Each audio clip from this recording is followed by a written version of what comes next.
fuck you fecal-philiacs doing today? It's the Aussie Metalhead here. Gonna be doing something a bit different this time. It's gonna be a much shorter video than usual. I was planning on doing a full album review of Slice the Cake's 2016 opus Odyssey to the West, but I'm so burned out right now. It's been an extremely busy couple of weeks. Lots of working, lots of practicing, getting ready to do some really cool shit with the band soon, so that's gonna be really fucking interesting. This has been my fucking life, man.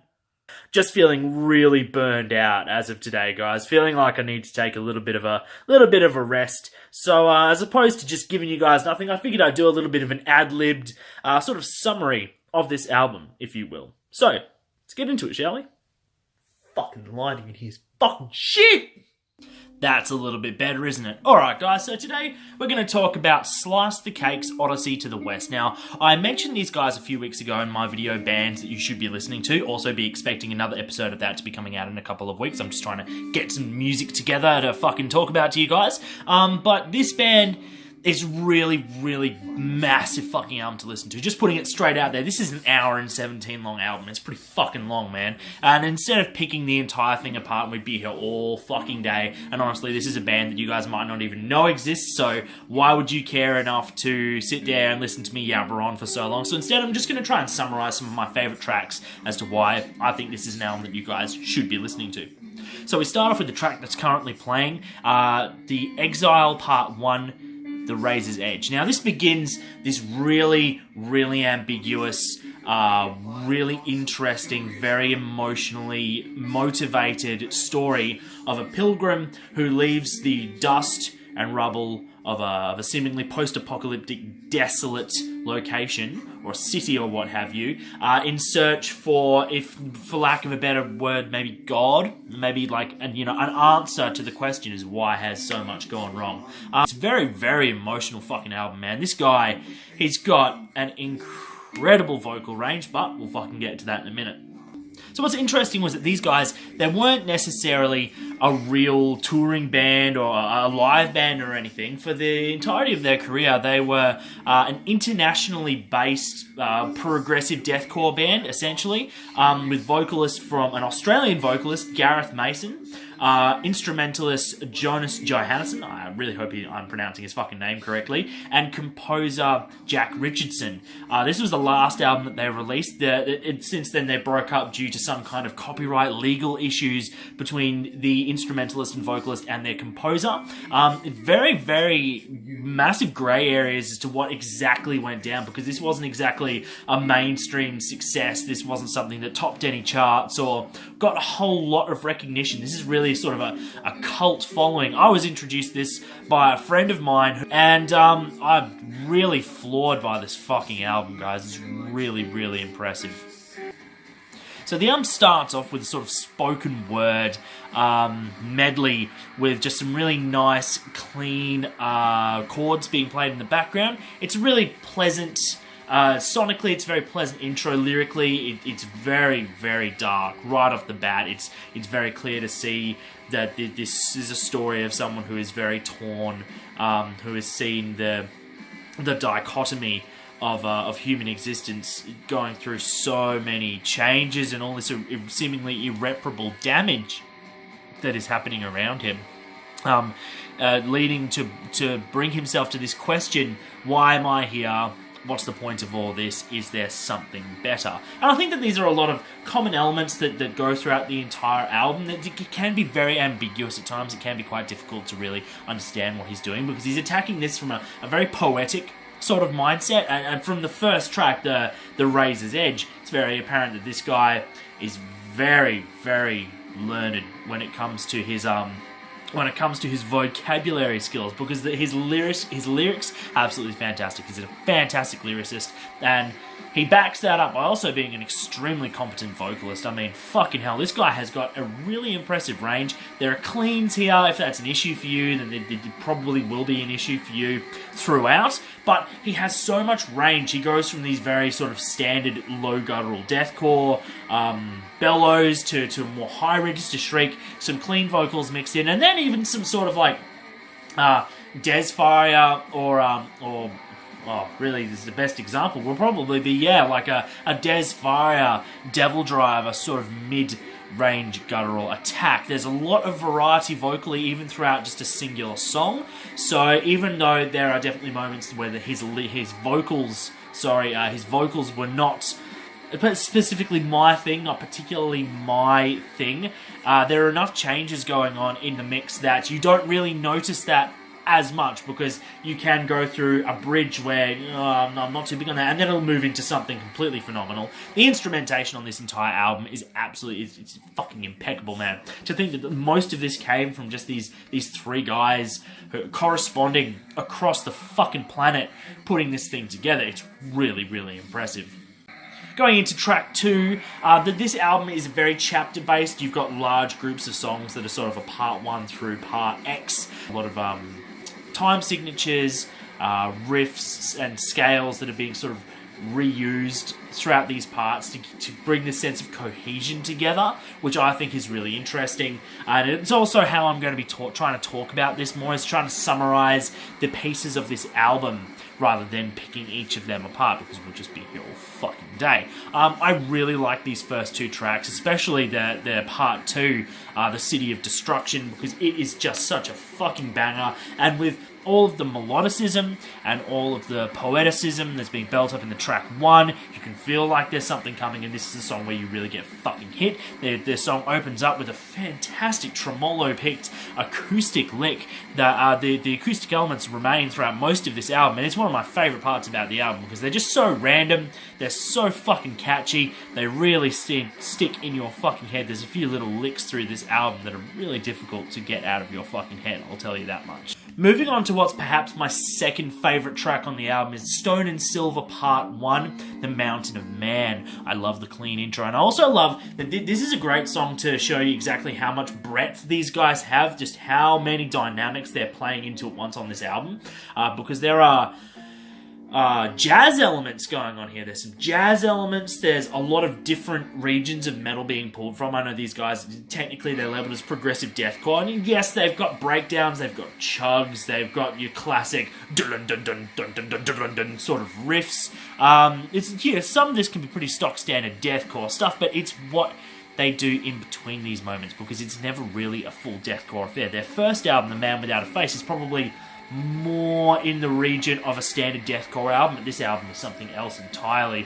It starts so interesting with the clean intro, moving into a heavy bridge, and then hitting you with his vocals, which this song starts off extremely melodically, but it just subverts your expectation. That's what this album does a lot. It subverts where exactly you think they're going to go.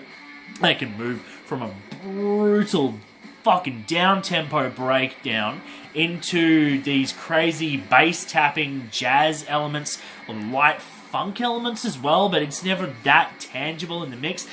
There's such a rich composition going on here. There's so much in the mix going on at any given time.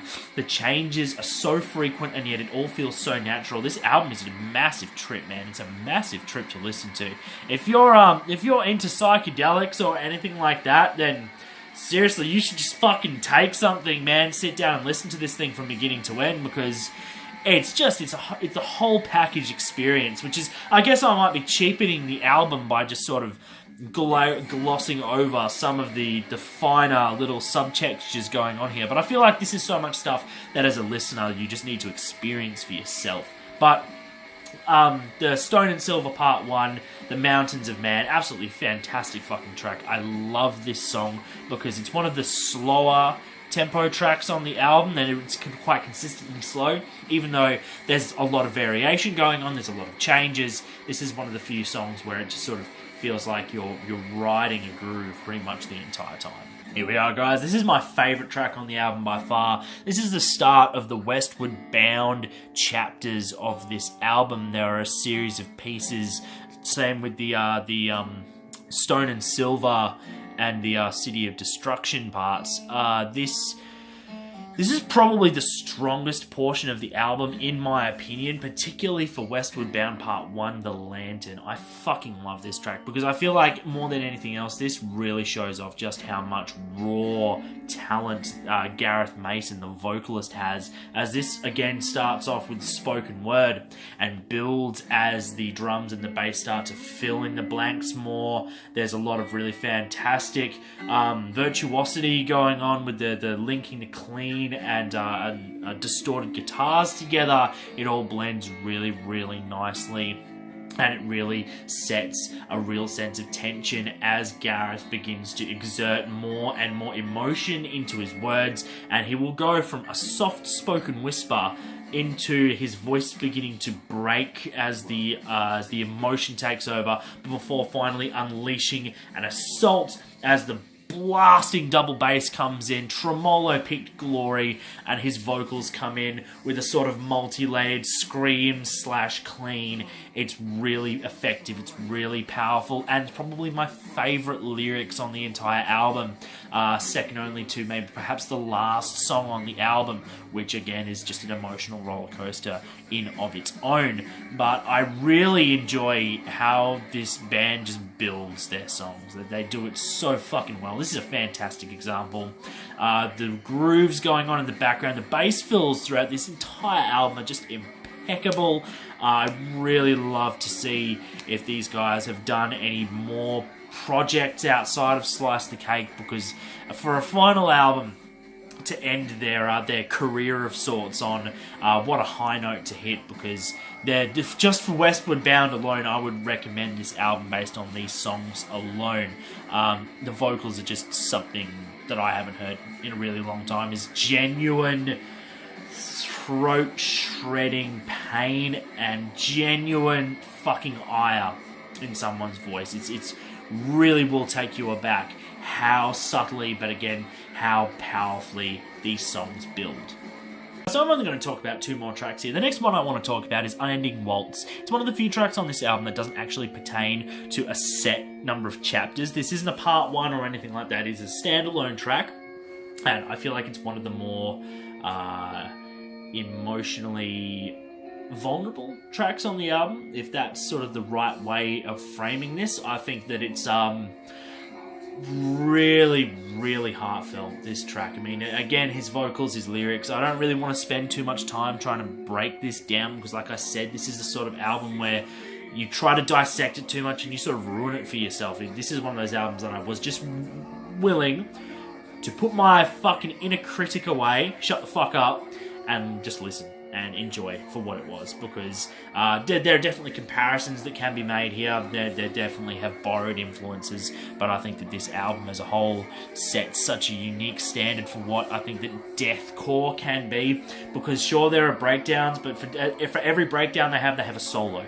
For every chunky groove they have a mental, chromatic, fucking filled, string skipping finger fuckery at its fucking best. Definitely, you can tell that this was a studio project. I mean, you've got an instrumentalist, a vocalist, and a composer, so I don't really feel like they wrote these songs with the mentality of being able to play them live, and so there's a lot of layering going on here. So for those of you who like to listen to music that is completely organic, this might not be the thing for you, because you can quite tell that this was an album that was dealt over in the studio. This was done by file sharing. This was done by international collaboration. So this wasn't an album that was written by a whole bunch of dudes in the same room, to my knowledge. This was an album that was done mostly over correspondence, and to have something so cohesive, so emotionally genuine, and so brutal, and in its sincerity, it's something that I feel is worth commending. And I think that this album was a really, really must have been a really difficult thing to write,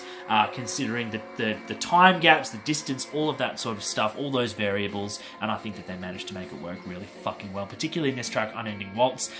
It doesn't really get heavy, it builds. The drums add so much to the groove on this track. There's a lot of overdubbing with the vocals, but I feel like this is probably the most poetic song on the album, up there with Westward Bound. It's just absolutely fucking beautiful. You guys have got to listen to this fucking song. Unending Waltz, it's fucking awesome.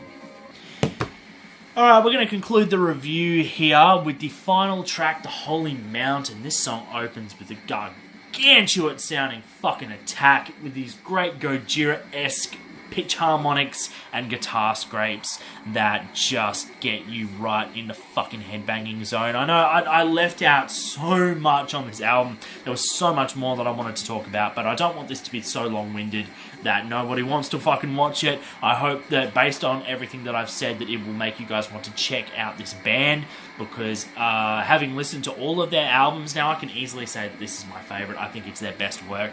The Holy Mountain. If you guys want to sort of dip your toe in lightly, I would start with this song because it's one of the more brutal tracks on the album, up there with the Ash and Dust, or the Ash and Rust song, sorry, I should say. Definitely more straightforward brutality, lots of tremolo picking, lots of double kicks, lots of breakdowns. More of a predictable affair, not to say the predictable in a bad way, but this album has so many curveballs, there are so many lucid moments, there are so many interesting melodic passages, and there's just so much going on. This is a nice way to close the album, I think, in a way that people can just go out with a fucking bang and go out fucking headbanging your fucking ass off, cunt. It's fucking awesome. I love this song. It's fucking great. That's right, I'm outside, because fuck transitions. I hope that you guys enjoyed this rather long-winded and unscripted kind of shitty review. My apologies that it's not the best one that I've done. I was just so fucking tired, and I wrote this massive fucking review that I just really didn't feel like anyone was going to want to sit down for 50 fucking minutes and just listen to me trawling on about all of the deep, introspective, metaphorical, and symbolic elements of this album. I think that that's something that you guys are going to want to check out for yourselves. So, based on all of this, I hope that you guys want to give this album a go. Slice the Cake's 2016 opus, Odyssey to the West, is an absolute fantastic fucking banger. I have to give this a 9.5 out of 10, simply because it is such an ambitious, massive project, and I can't believe that they pulled it off the way that they did. I'm thoroughly impressed. Sure, there are a few moments that I wasn't a huge fan of, but the experience was just so overwhelming as a whole that I can't and won't fault it for that. So, until next time, guys, fucking stay sick.